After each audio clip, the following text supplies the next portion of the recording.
सारा से तिलहार, अरे पहले मनायो सारा से तिलहार। जय जोहार। सोहबत सितारों के संग में आप सुधी श्रोताजनों को एक पोटली रेत की एवं YPP के यूट्यूब चैनल का जिंदाबाद, सादर जय जगत। मैं शिव इस बार लेखिका ममता कालिया जी की कहानी आपकी छोटी लड़की का वाचन करने जा रहा हूँ। तो टुनिया जरा भाग कर चिट्ठी डाल आती। मैंने गैस पर दूध चढ़ाया है, तू पास खड़ी रह टुन्नू। जब दूध उफनने लगे तब तू गैस बंद कर देना। दिन भर दौड़ती है टुनिया, स्कूल से आकर पढ़ाई करती है, थोड़ा बहुत खाना खाती है और इसके साथ ही शुरू हो जाता है काम पर काम पर काम। घर के टेढ़े से टेढ़े और सीधे से सीधे काम सब टुनिया के जिम्मे।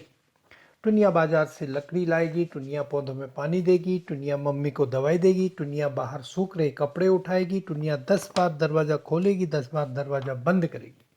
टुनिया है 13 की पर लगती है 11 की। न उसे दूध पीना अच्छा लगता है, न अंडा खाना। हल्का फुल्का बदन है उसका। मम्मी के खातिर तो वो सारा दिन भागती रहती है कि ऐसे भी काम करती है जो उसे बिल्कुल पसंद नहीं है, जैसे कि पाल साहब के यहाँ जाकर पापा को फ़ोन करना, नल बंद होने पर निचली मंजिल पर डॉक्टर जगतियानी के घर से पानी लाना, बाजार से कांदा बटाटा खरीदना और सामान मम्मी को पसंद ना आने पर उसे वापस करने दुकान पर जाना। एक बार खरीद कर वापस करना क्या इतना आसान होता है? पसीना आ जाता है, बुद्धू अलग बनना पड़ता है। दीदी के साथ तो ऐसा नहीं करती मम्मी।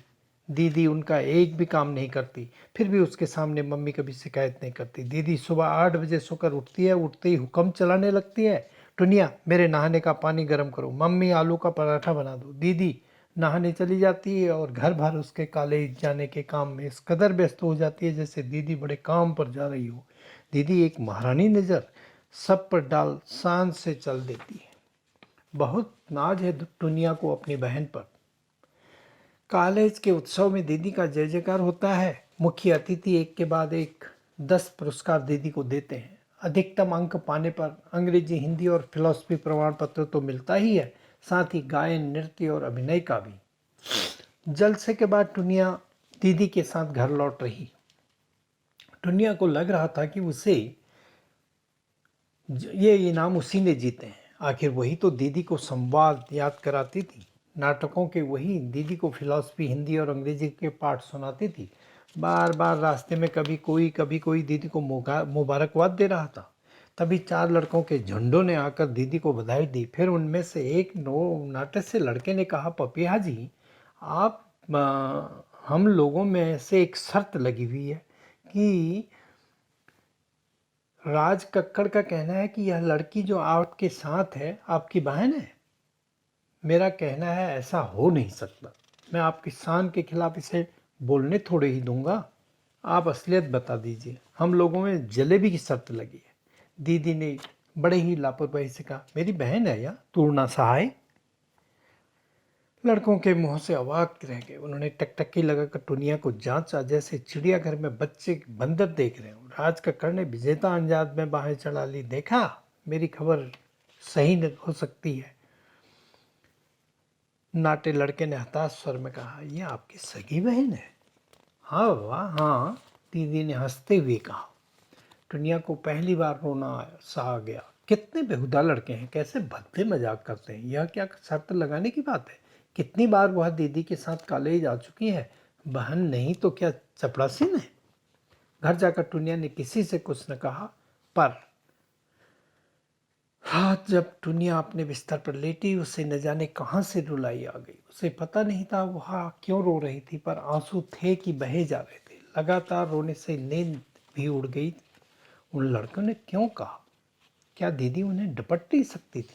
क्या उसका हाथ अपने हाथ में ले गर्व से नहीं कह सकती थी, देखो यह है मेरी बहन, मेरी अपनी छोटी बहन, तुम्हें दिखाई नहीं देता? रात भर की छटपटाहट के बाद टुनिया ने तय किया वह लड़की की बातों पर बिल्कुल ध्यान नहीं देगी। वो अपना पूरा ध्यान पढ़ने में लगाएगी। फर्श पर बिछे बिस्तर की चादर बदली गई, किताबें ठीक से लगाई गई, मेज पोस्ट धुले हुए बिछाए गए। एक बहुत बड़े साहित्यकार आने वाले थे। दुनिया किताबों की दुनिया से अनजान नहीं, किताबें उसे बेहद प्रिय हैं। वह कुछ भी और सब कुछ पढ़ डालती है जो सामने आ जाए। यह जो साहित्यकार आने वाले हैं, श्री मुक्तिदूत, इनका उपन्यास भी उसने पढ़ा है। उसके मन में उन्हें देखने की बहुत इच्छा है। दुनिया जानना चाहती है वे दूसरे के मन की बात इतनी आसानी से और इतनी अच्छी तरह से कैसे समझ लेते हैं। पापा थोड़ा बहुत समझाते हैं, फिर हमेशा की तरह बोल देते हैं, अभी तो बहुत छोटी है। तभी मम्मी ने आकर कहा, टुनिया चलो शनिचरी से सामान लाने। दुनिया का जोश जाम हो गया। शनिचरी का मतलब है सूखी मछली के गंधाते ढेर, बाजार की कचर पचर धूप, पसीना धूप, बोड़म झोली, कांदा बटाटा। पापा ने किताब पर से नजर उठाई और बोल पड़े बमक कर, क्या तुम सुबह से कुड़कुड़ कुड़कुड़ शुरू कर देती हो? आटे दाल के सिवा और कुछ पता नहीं है? नहीं जाएगी दुनिया। इतने बड़े साहित्यकार आ रहे हैं, किसी भी समय आ सकते हैं। यहाँ कौन बनाएगा चाय? जाना है तो कोलिन को लेकर जाओ। तभी दीदी तैयार होकर कमरे में आई। सफ़ेद साड़ी, ब्लाउज, और कितनी ताज़ा लग रही थी वह, फूल की तरह। मुक्तिदूत जी को नमस्कार कर दीदी ने पापा से कहा, पापा हमें ठीक 11 बजे पहुंचना है। आज से हमारा नाटक शुरू हो रहा है। ठीक है, चली जाना, पापा ने कहा। मुक्तिदूत जी जानना चाहते थे कि क्या माधव मिश्रा अभी भी इस कॉलोनी में रहते हैं। रहते हैं, पापा ने बताया। टुनिया बता देगी, जानती है। टुनिया बेटी, जरा मुक्तिदूत जी को माधव मिश्रा जी के घर पहुंचा दो भाई, लेकिन लौट कर हम एक चाय पियेंगे। जरूर जरूर, पापा की मुस्कान खिल गई। पापा को और क्या चाहिए, उनका मन तो बस स्वागत सत्कार के लिए बना है। मुक्तिदूत जी ने देखा टुनिया उनके साथ लगभग भागते हुए चल रही है। उन्होंने रफ्तार धीमी कर दी। पूछा, यह तुम्हारी बहन थी ना? आपको कैसे पता? वाह, तुमसे इतनी मिलती जो है। टुनिया ने शायद गलत सुना है या मुक्तिदूत जी ने ही गलत कहा है। सब तो कहते हैं मुझसे जरा भी नहीं मिलती। बहुत मिलती है, तुम्हें पता है तू ना? इंसान लाख कोशिश करे वह बात पैदा नहीं कर सकता जो भगवान कर सकता है। जैसे किताबें छपती हैं सब एक सी, इसी तरह भगवान हर खानदान के नाक नक्श की नकल रखता है। आप भगवान को मानते हैं? क्यों? ऐसा तुम्हें क्यों लगा कि भगवान को मानने वाले कम होते जा रहे हैं?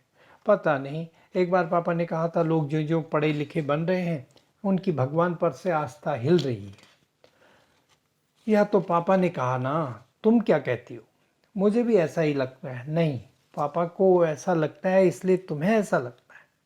दुनिया रानी, अलग से सोचो, क्या हमारे देश से कभी ईश्वर में विश्वास खत्म हो सकता है? लीजिए, आ गया माधव मिश्रा जी का घर। मिश्रा जी घर पर हैं। दुनिया का काम खत्म। मुक्तिदूत जी अब मिश्रा जी से बातें में मशगूल हो जाएंगे। दोनों साहित्यकार दोनों बातों नहीं। 2 घंटे बाद मुक्तिदूत जी वापस लौटे। पहले चाय पी, पापा ने खाने के लिए आग्रह किया। साहस भाव से वह रुक गई। टुनिया ने अकेले सारा इंतजाम किया। वह दौड़ दौड़ कर गर्म फुल्का खिला रही थी। उसे बिल्कुल कष्ट नहीं हो रहा था। मुक्तिदूत जी जब कब कब आते हैं? आपकी लड़की की आवाज़ बहुत अच्छी है, इससे तो रेडियो में भी आसानी से ले लेंगे। मुक्तिदूत जी ने कहा। पापा उत्साह और गर्व से बताने लगे, उसे समय ही कहाँ है रेडियो के लिए। यह तो स्टेज की नामी कलाकार है, आए दिन इसके कार्यक्रम होते रहते हैं। 2 साल से कथक सीख रही है, कॉलेज भी जाना रहता है, पढ़ाई में हरदम अव्वल आती है। कौन, यह टुनिया? अरे यह तो अभी बिल्कुल मूर्ख है, कुछ नहीं आता। वह मेरी बड़ी बेटी पपीहा। नहीं साहब, मैं इसकी बात नहीं कर रहा हूँ, आपकी छोटी लड़की की बात कर रहा हूँ। इसकी आवाज़ में एक संस्कार है, आजकल बहुत कम दिखाई देता है। फुल्का लाते हुए टुनिया ने सुना, आपकी छोटी लड़की?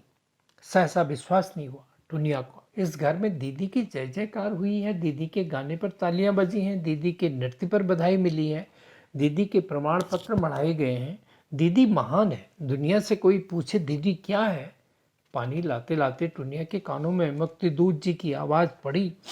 सहाय साहब, आवाज़ से आप किसी की पूरी शख्सियत जान सकते हैं। सच्चे खरे इंसान की आवाज़ नाभि से शुरू होती है और उधर से टकराती हुई एक पूरी संस्कृति का दस्तावेज बन गले से निकलती है। आपकी छोटी लड़की की आवाज़ में यह सब है। उसकी आवाज़ एक समूची संभावना है। दुनिया का अंग अंग सितार सा झंझना उठा। क्या यह सच है? क्या यह सब उसी के लिए कह रहे हैं? इतने बड़े साहित्यकार झूठ क्यों बोलेंगे? शायद झूठ ही होगा, यूं ही उसे खुश करने के लिए कह रहे हों, पापा की खुशामद कर रहे हों। खुशामदी तो नहीं लगते। वह उनके सामने बोली ही कहाँ, वे ही बोलते रहे। क्या उन छोटे मोटे अस्फुट जवाबों में से ही उन्होंने यह मणि ढूंढ निकाली? टुनिया ने सोचा था। उन्होंने उसे मूर्ख मानकर ही ज्यादा बात नहीं की।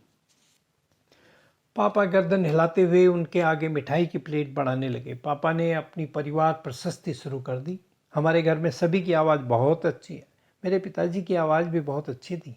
जब वे रामायण पाठ करते थे तो सारा मोहल्ला आ जाता था सुनने। पपीहा की आवाज़ तो अब सबसे अच्छी है। क्या बताएं, आज होती तो आपको उसका गला सुनाते। कुछ नहीं लेना देना टुनिया को इस परिवार पुराण से। अब लाख बार घर वाले उससे चाय बनवाएं, पानी मंगवाएं, सब्जी कटवाएं, कुछ नहीं व्यापेगा उसे। उसे आज यह कैसी संपदा मिल गई है। उसके कानों में ठुमरी सी छोटी यह बात किस कदर ठुमक रही है। आपकी छोटी लड़की, आपकी छोटी लड़की, आपकी छोटी लड़की। तो YPP एवं एक पोटली रेत की इस यूट्यूब चैनल को आप लाइक कीजिए, सब्सक्राइब कीजिए, शेयर कीजिए, बेल आइकन को दबाकर इसे और प्रशस्ति कीजिए। से तिला